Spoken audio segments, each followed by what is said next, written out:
I think I'm going to try to flash this boulder and maybe talk about how I do it and how I use my body position. This might be an interesting topic. Flashing sloping boulders. Hi, and welcome to another episode of Crack the Boulder. How are you doing, Marek? I'm very well. Good. Yeah, I think we're gonna do the short one, right? Isn't it? Yeah, we're gonna do a short episode, and I think I'm gonna try and flash this slopey boulder. I like it. See how it goes. So the thing about slopers is you want to use as much as of your hand surface area on them as possible. So it wouldn't work for me if I tried to crimp here, but if I just place my hand right here and then solidly push up on my right hand, I should be able to get started. That's a good thing. Sometimes you want to be slow when you're making the move from slopers, but sometimes doing a fast move, slightly more dynamic, pays off. Okay, let's have a look what's next. And then really make them work for you. So if I move my hips here, chances are my hand will drop right off, but I'm keeping my hips far out to the right and almost trying to pull the sloper off the wall. That allows me to match comfortably my next foothold.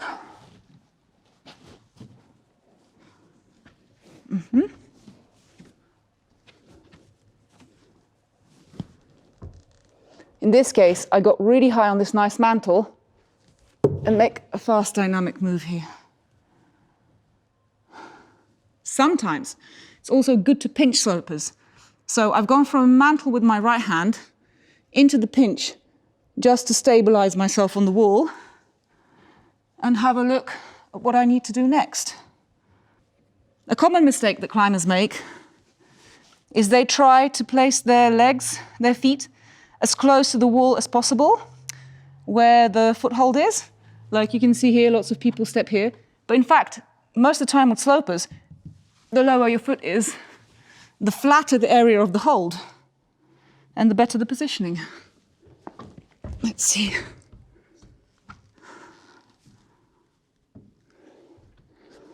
Okay, this one's difficult, so I'll try and get my hips right underneath the top hold. That was all right. Yeah, it looked good. Wasn't too bad.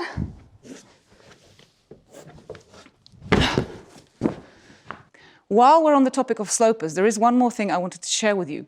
Slopers don't like it when you pull too high off them.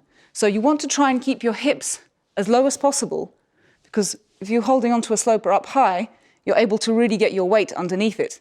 But if it's here, most of the time, your hands just drop off. Shall we show that in action? Yeah. Okay. Now this sloper is pretty bad, but I'm going to make a dynamic move to it, try and match on it, and get my hips really low in order to stick that match, and then do a dynamic move out left to the next sloper. And you can really watch how my hips work here. Let's see if I can stick this first move.